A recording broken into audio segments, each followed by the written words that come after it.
반갑습니다. 11월 2일 최고위원회의를 시작하겠습니다.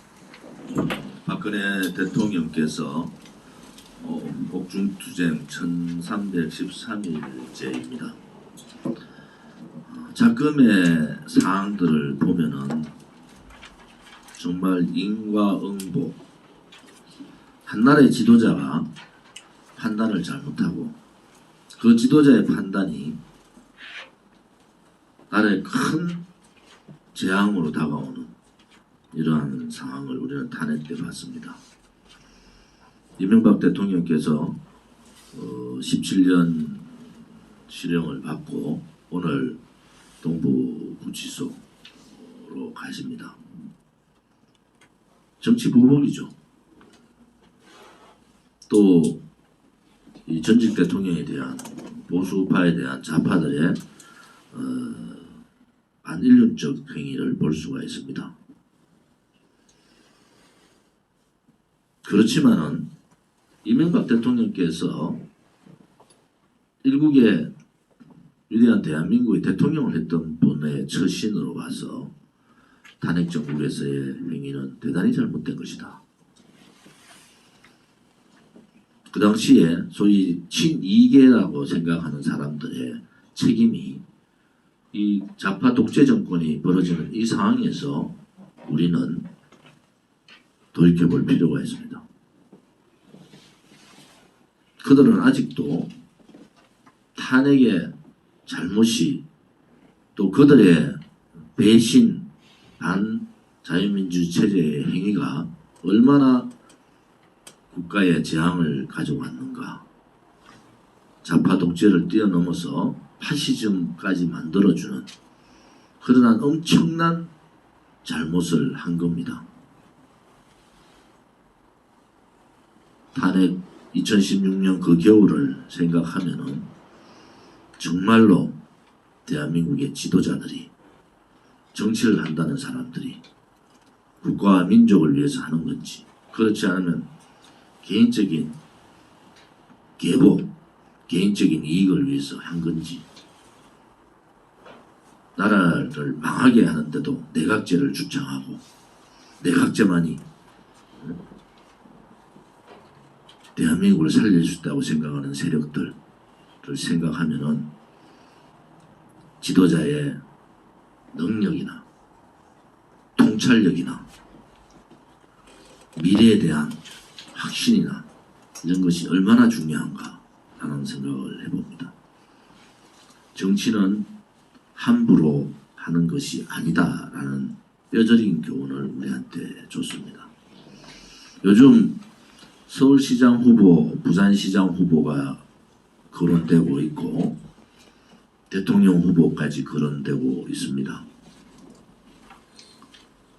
과연 그 많은 사람들이 정말로 국가를 위해서, 국민을 위해서 올바르게 할 수 있는가? 주변의 부추김에 흔들리고는 있지 않는가? 자기 자신을 돌이켜보고 확신을 가질 때 그때 큰 일을 할 수 있다고 봅니다. 윤석열 검찰총장에 대해서 지지율이 15%가 됐다, 이렇게 얘기 나옵니다.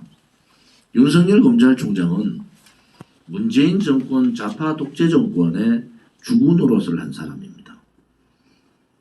그는 실질적인 탄핵 업무, 거짓 탄핵에 직접 관여한 사람이고, 그로 인해서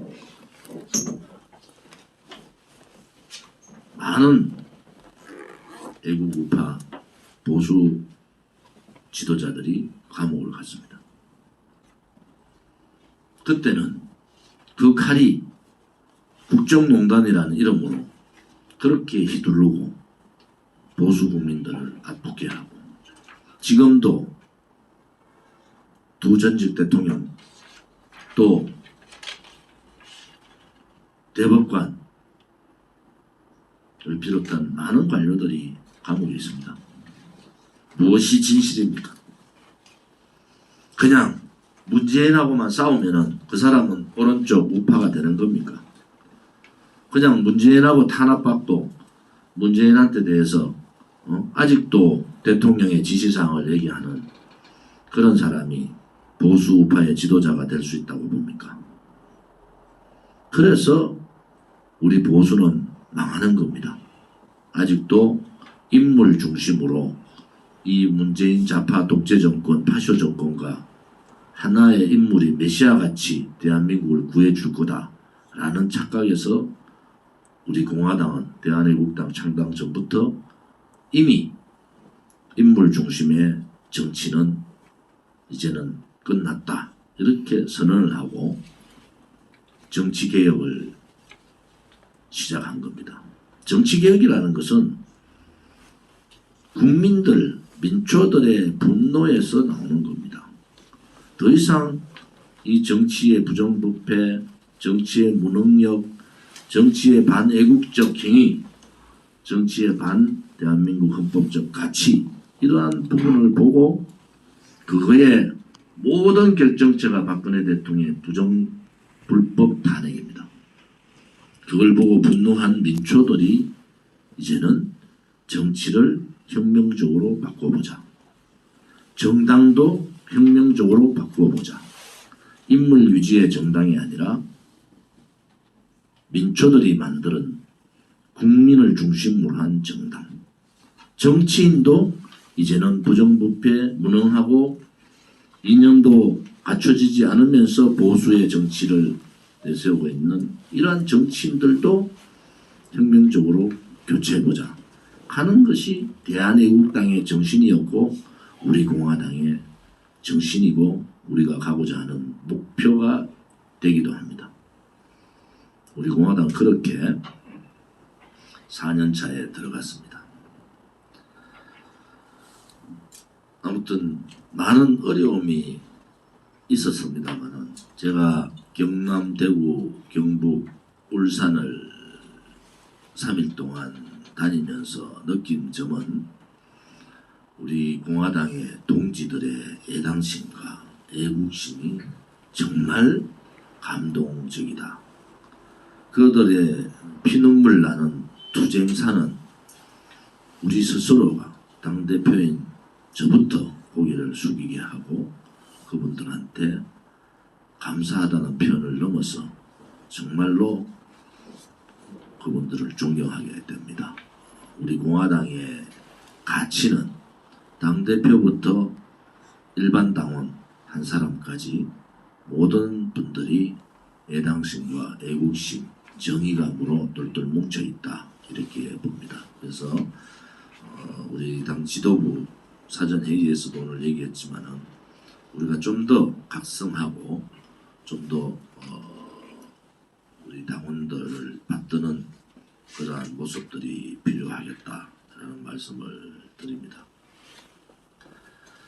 우리 공화당은 이제 개인에 의한 정치가 아니라 민초들에 의한 정치 또 오른쪽 우파의 이념 정당화로 갈 겁니다. 그렇게 갈 거라고 저는 믿고 있습니다.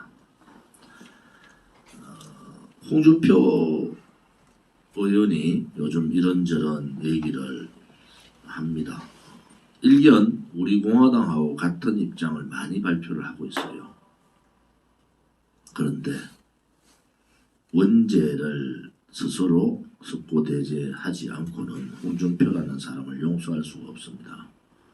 내일은 박근혜 대통령 1심을 앞두고 반인륜적 행위로 유석춘의 꼭두가시를 앞세워서 박근혜 대통령을 탈당시킨 홍준표의 원죄의 날입니다.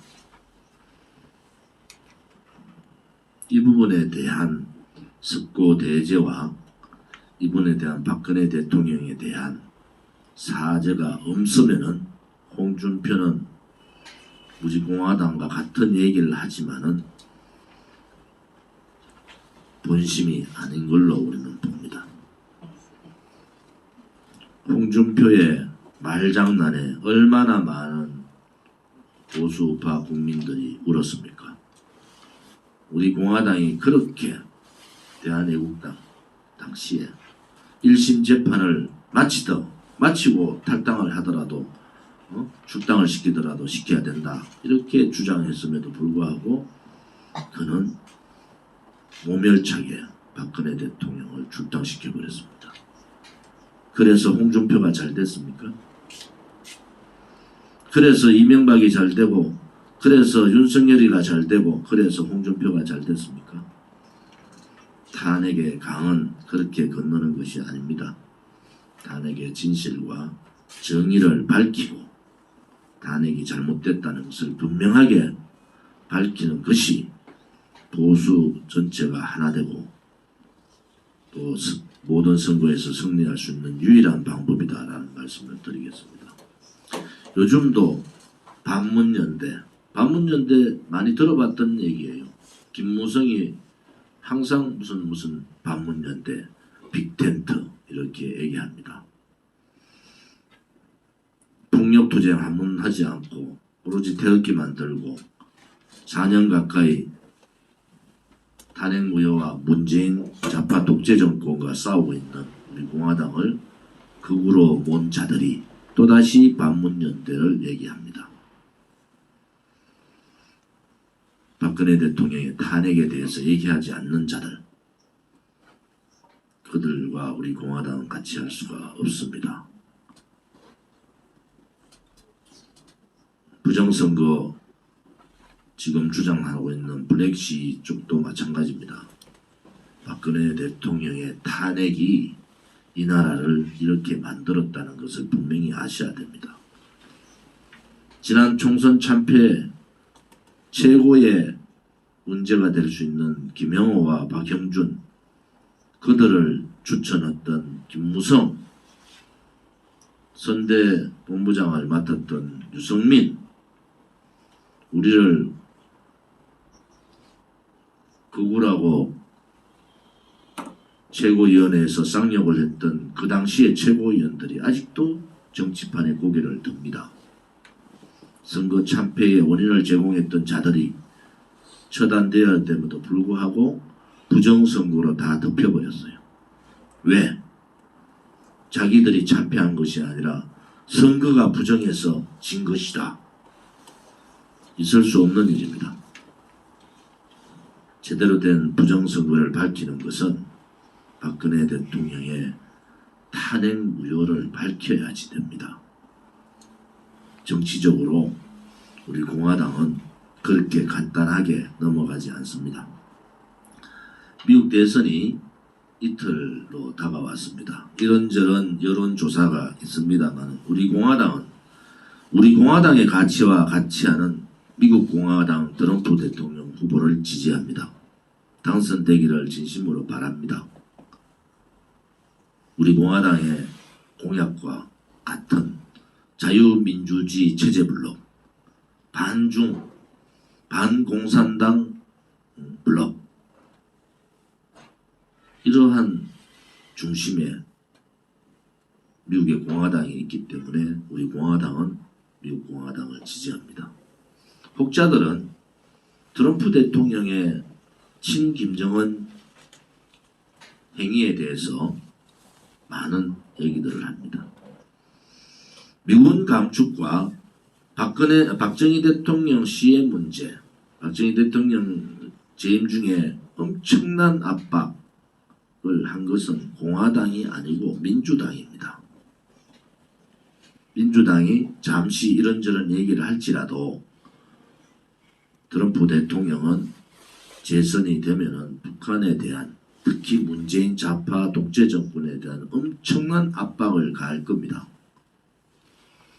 우리 공화당은 그렇게 누가 당선된다 안 된다를 떠나서 우리 공화당과 가치를 같이 하는 그러한 미국의 정당이 이기기를 바랍니다.